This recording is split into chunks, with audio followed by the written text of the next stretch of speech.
Let's begin with the foundations. Welcome to another lecture. Today we examine Alexander Zverev, a German professional tennis player whose career, achievements, and controversies form a compact case study in how modern tennis evolves under pressure from technology, globalization, and the psychology of high performance. I guess we can start by thinking about why he matters. And also, hi everyone. I'm Priyanka. I ask simple questions so the rest of us can think clearly without pretending we already know the answers. To frame our discussion, Alexander Zverev, often called Sasha by family, though he has asked not to be addressed that way professionally, operates at the summit of the ATP Tour. He is a multi-Masters 1000 champion, a two-time ATP Finals winner, the Tokyo 2021 Olympic singles gold medalist for Germany, and crucially, the 2026 French Open champion.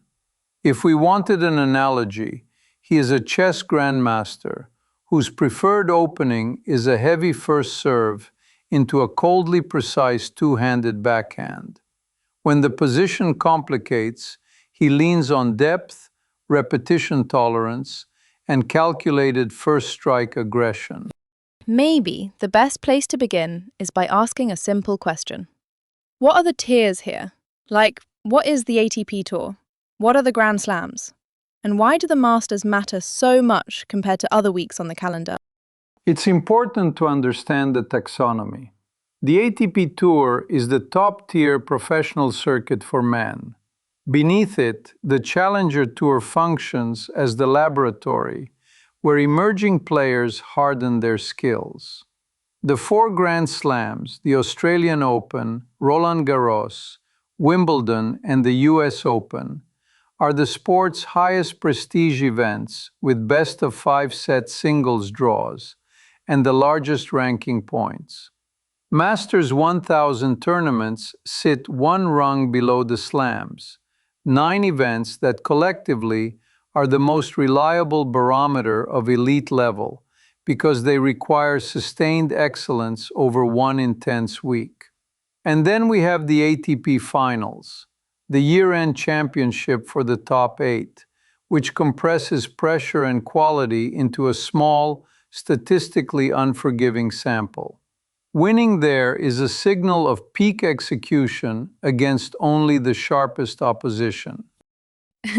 In simpler terms, can we say that the Slams are the final exams? The Masters are very tough midterms, and the ATP Finals is like being invited to the All-Star Lab Practical, where the top 8 test each other under bright lights. Arguably, yes, with the additional nuance that Masters titles and the finals often reveal tactical ceilings that, when translated, can unlock slam runs later. Zverev's record conforms to that pattern quite closely. Moving forward, why does his career matter now? Because he is a hinge figure in the transition from the Big Four epoch to the era of Medvedev, Tsitsipas, Alcaraz, Sinner, and others.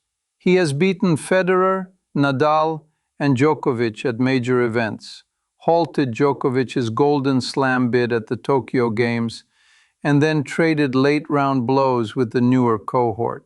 In parallel, his arc intersects with sport-wide questions: the adoption of electronic line calling, the management of player conduct, and the psychology of converting chances in 5-set matches.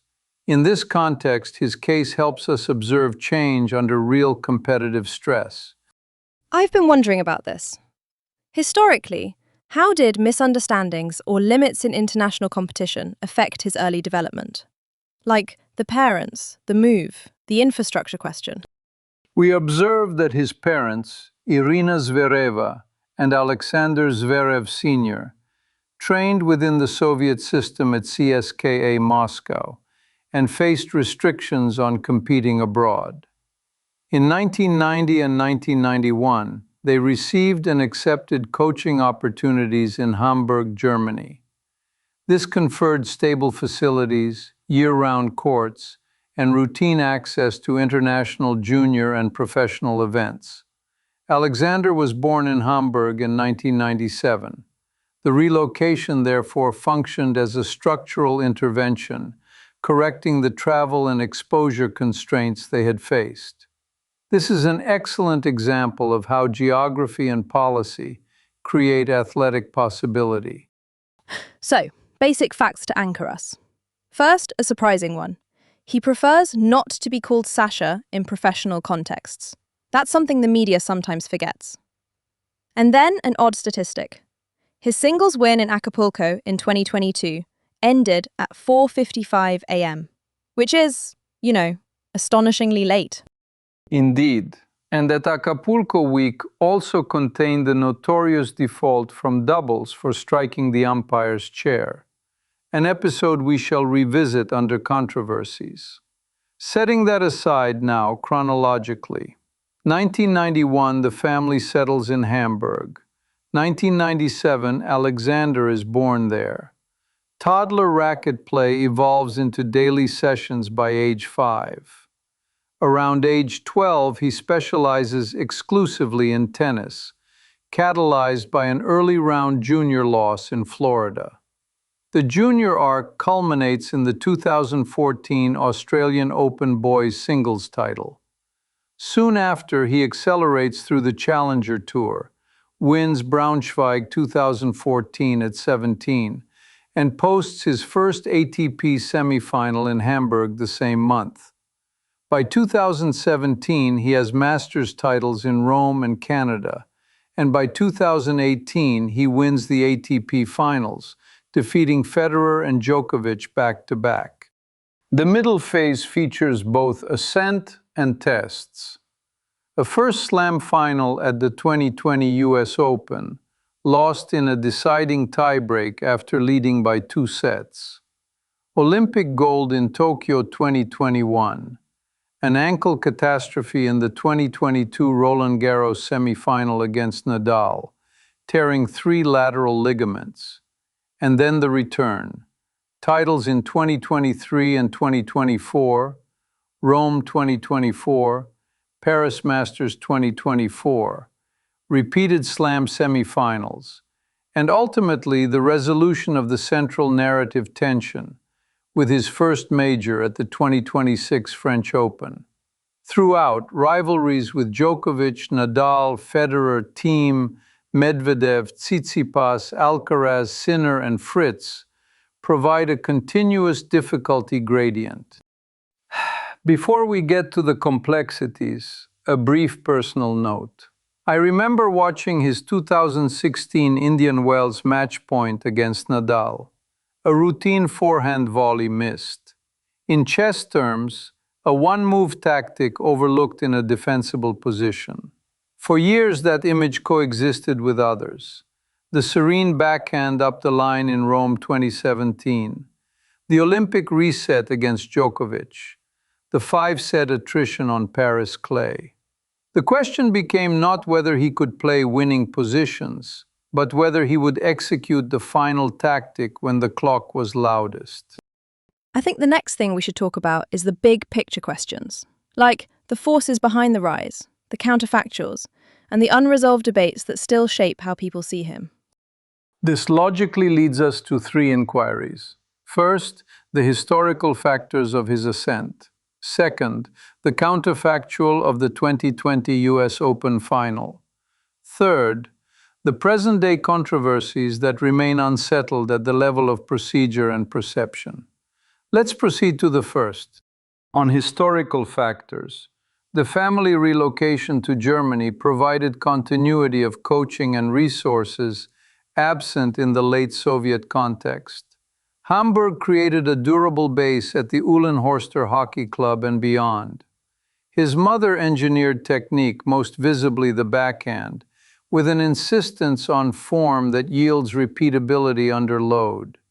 His father supplied a Soviet-style regimen of timed drills and high-repetition endurance, enabling him to tolerate long rallies and dense schedules.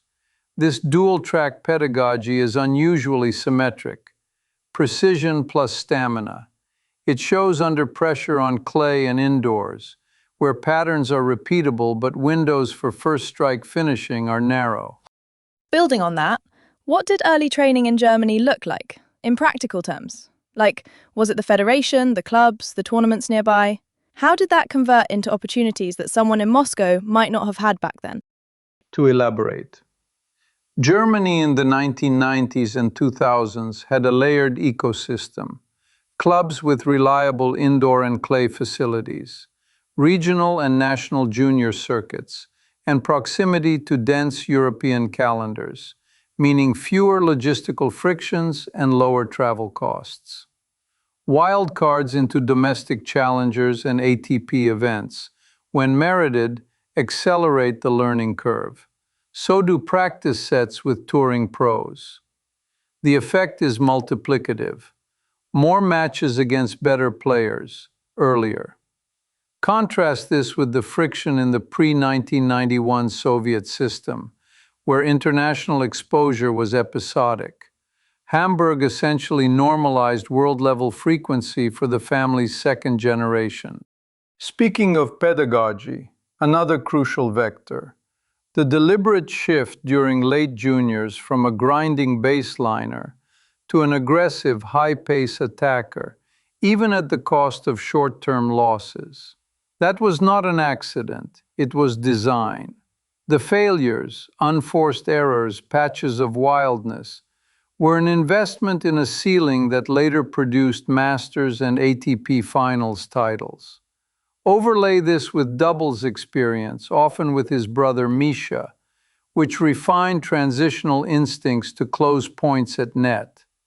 The composite player therefore became dangerous on both clay and quick courts. So yeah, moving on. Counterfactual time. What if he had closed the 2020 US Open final? He led by 2 sets, right? What would that have done to the years that followed, psychologically and competitively? Theoretically, a first major in 2020 alters several vectors.